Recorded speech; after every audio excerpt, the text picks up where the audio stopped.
Welcome to the Concentric Home Solution Woodworking channel.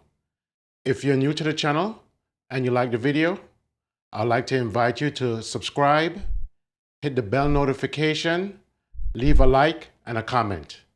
If you're a subscriber, as usual, I appreciate you. This week's video is basically, it's going to be an update and initial reaction or feelings about a particular product. And then also I have somewhat of a special treat with the router table idea that I've been working on. I'm going to introduce that. And with that said, let's get to it.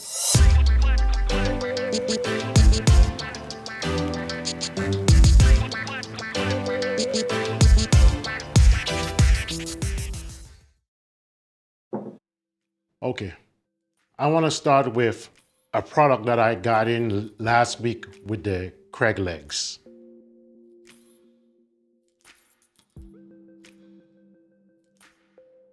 And is these slot cutters by Infinity Tools. They are adjustable. The build quality seems to be very good.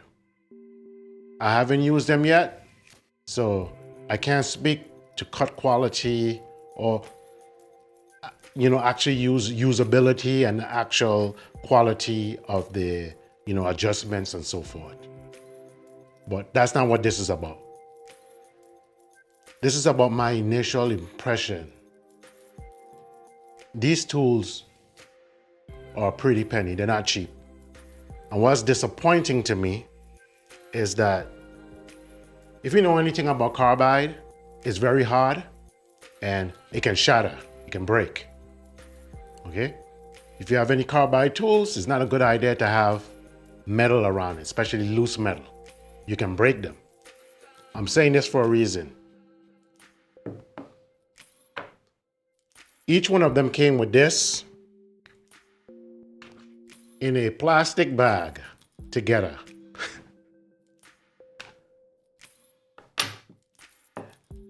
The smaller one, there are two size ranges. One gives you adjustments from 1/8 to 1/4, and the other one is 1/4 to 1/2, if I remember correctly.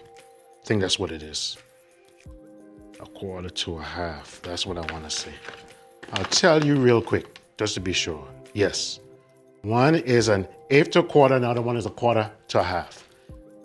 The 1/8 to 1/4 came with, I don't know if you ever had saw blade sharpened before. It's some type of wax-like coating. It came with that, and that was the supposed protection for this expensive tool. Now, at the price I paid, minimum, I expected something like this. Minimum. This encased in something like this. Minimum. With some type of foam lining or something like that to protect it. Minimum. This is actually considered to be cheap tools. Cutter heads, CNC cutters come with this. Cheap ones, under $100. I spent well north of $100 for one of these things. Cheap cutting tools come with this. Preferably, like this Freud, or the Festoons, it should have been a hard plastic like this. Actually, this should have been what something like this came in for the amount of money that it costs. Very disappointed. So that's my initial reaction. Doesn't speak to the quality, doesn't speak to the performance. But like I'm always trying to get across, I mean, the small things, you can't get the small things right. I'm pretty sure it's gonna be fine, but it's disappointing. So I got that out. I'm gonna tell you a little bit about it and why I got it. It's hopefully gonna be part of my new work process for producing slots for door panels And for drawer bottoms, what I like about it is the fact that it's adjustable. Each full turn is 1/32 of an inch, and it can micro turn in increments as small as, if I remember correctly, 4,000 of an inch. So you could really dial it in. I really like that about it. And once you dial it in, you lock it, and it's supposed to be what it's supposed to be. But I can't test to that yet, but that's what it promises. So you'll be hearing more from me about this. I'm gonna have to end up making some type of holder or something, some way of protecting this, because this needs to be protected.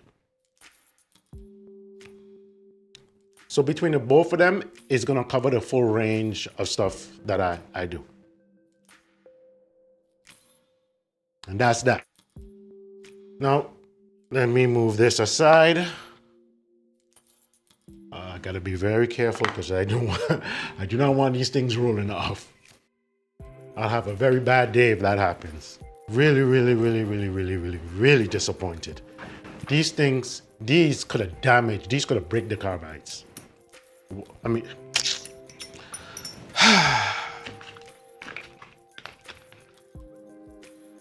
maybe I need to do consulting for manufacturers. Maybe they need to hire me on as some type of consultant or something like that, you know? Maybe they need to stop dealing with people that, you know, just blow smoke. Maybe they need somebody to tell them hard truths. I don't know.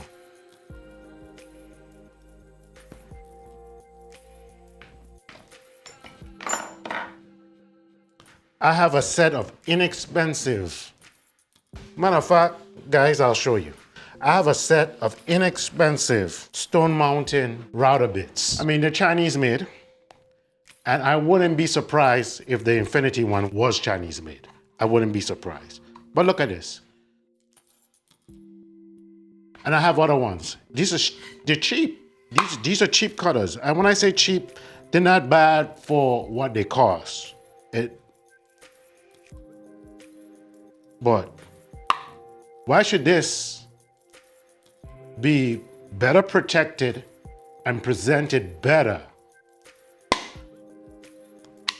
while costing less?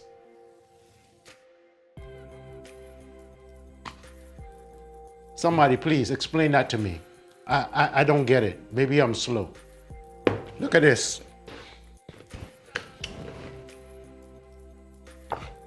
Look at this. This is from Peachtree Woodworking again. Peachtree Woodworking. I think it's called Stone Mountain is the brand, the in-house brand. But look at this.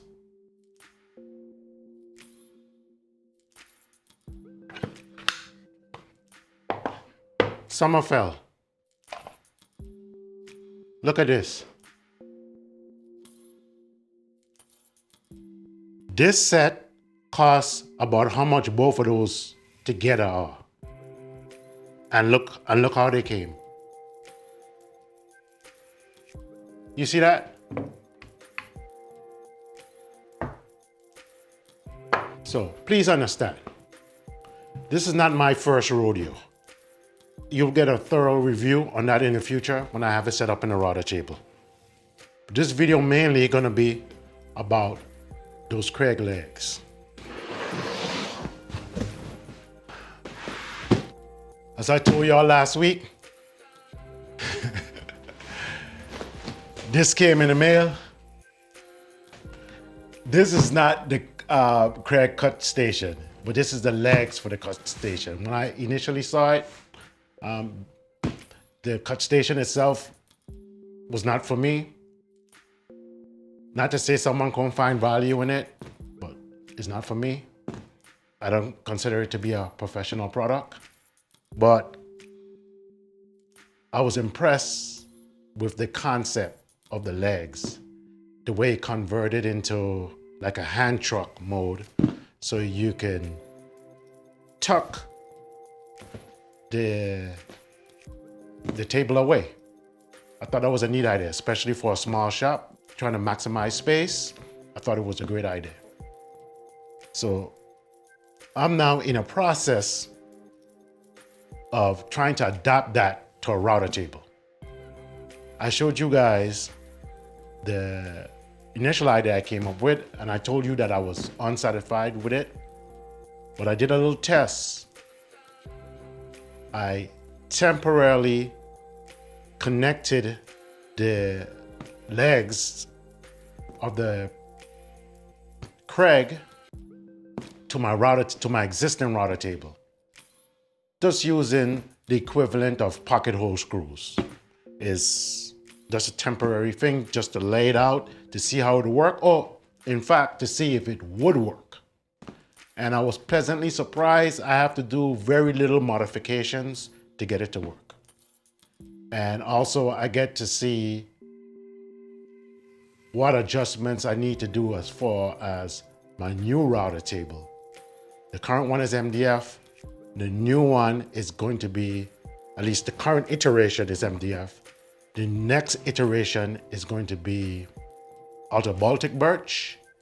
And I think I'm gonna have to band the perimeter similar to the cut station to help flatten it out. Because I did notice after setting it up, I put a straight edge in it and there was a dip. After I put in my router lift, there was a dip in the middle. It was about 1/10,000th of an inch dip. And I didn't care for that. So I'm gonna try to see if I can improve that. Also, the method they use to attach it, the hardware that they're using is based on them using MDF, and it's a good idea for what they're doing. You have to cut slots in the top of the table, and this comes through and it bolts together rather than the screws I have temporarily. But I'm gonna go in a different direction. My final top is gonna be double layered, so it's gonna be 1.5 inches, 3/4 on top of 3/4. I'm gonna embed inserts, not quite as big as this. This is what I use for my outfeed table, but I'm gonna embed inserts so I could bolt it on. That's my idea. So.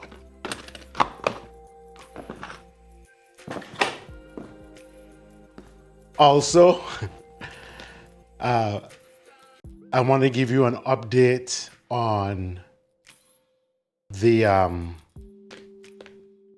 my outfeed table. This is where I'm standing at, by the way. I don't know if you noticed today, I'm presenting at my outfeed table. My outfeed table now. It also has a bright future. I also have future plans for it. I want to make this. This is very sturdy. Man, this is sturdy. I could get up on it. You see me up on it. I could stand on it. This thing is super sturdy, okay? But what I'm gonna do is, I'm gonna make it a multi-functional table, MFT. But it's gonna be more MFT than an MFT. In that, what I mean is, this thing is stout enough to serve as a real assembly table, and it's also large enough. I'll give you all the footprint in a second. I might make the new top a little bit smaller than these dimensions, but it's gonna be pretty close to this. So, looking about 6 feet long by a little over 4 feet deep. So I'm gonna integrate dashboard hardware into the new top. So it will be my cross-cut station. I know I told you guys I wanted to go with a much higher end fence system, but I've been thinking about it hard. Until I get my dream set up, which would be a basement workshop, I don't want to go too crazy on the fence system because I do not know, well, whatever situation I end up in is going to be larger than the garage that I'm in now. So I don't want to invest all that money just to have to invest it again because the pieces are not long enough or whatever the case may be, and I don't want to end up with a patchwork type system either. So I'm gonna wait until I get my my preferred situation before I make that big investment. So I'm gonna continue in the direction of the Incra fences because I could get the whole system for my Midair Cut Station and this MFT for under $500. So we're gonna do that. And as I told y'all before, I've been very happy with it and I would recommend it to anybody. It's just, I tend to go over the top sometimes and I like my stuff to be digital and so forth. Maybe because of my electronics background. So it's gonna be my MFT table, and also I'm gonna integrate a vise into it because it's also gonna be my hand tool workbench. So hand tool workbench, MFT. It's not gonna have as much perforations, but it's gonna be places in there to clamp stuff down and, and so forth. It's gonna be a torsion box, a hybrid torsion box design, because I want it to be dead flat or as close to dead flat as possible. It's gonna be a reference surface. As I said, we have that coming, and I'm gonna take you guys through the process. As I stated before, it's a high probability that's not gonna be on this channel. It's gonna be on my own platform, on my website. As I told you guys that I'm working on that. But that's the idea. Everything is coming together. I would get rid of the MFT table that I have now that is taking up too much floor space. It will be gone. So when it's gone and the router table is not in use, I would have a big empty space in the middle. And how it's gonna work is like this. I need to use my bandsaw. It rolls into position. I can use my bandsaw. Roll out of position when I'm not using it. I need to prep wood. I bring out my combination machine, roll it out, use it. I'm finished with it. Roll back out of position. Tucked away, out of the way. I need to use a router table, cart it out, put in the router lift, ready to go. Need to use my table saw. I will have clear spot for me to work. Need to work on something or assemble something or break down something larger than the space I have back here on this assembly table. I would have that whole area back there available to me. So that's my line of thinking and that's what I'm working towards. With that said, I'm gonna be doing some work to my cut station area. It is a jumbled mess right now. I have all type of stuff on top of it. And the capex is much too high. I need to drop the capex. And as I told y'all before, the wings is gonna be integrated into the top on the same plane as the table as the capex. I need to work on that. And I'm gonna be working on that fairly soon. Okay, it's a pain point for me and I wanna have that resolved before it may happen before I start shooting video for my first course on my platform. I said that for a reason because I do have a table saw safety course on Skillshare when I was first starting out learning how to do video production and so forth like that. So there will be an improved version of that on my platform. That's very important to me because I think it's very important to learn how to use the table saw, which is the heart of the workshop in my opinion, safely. And I will have something similar to that for each one of the big power tools. And with that understanding that the first source of information for proper use of a piece of equipment is the manual. But I'll be giving you some of my opinions, some of my tips and advice. Y'all ain't gonna sue me. All joke aside, but yes, that's what we're looking at. I have high hopes, very optimistic. You'll be seeing more of it in the future. I'm referring to the router table. As usual, I leave you with be safe in the shop and have a good day. Thanks for watching.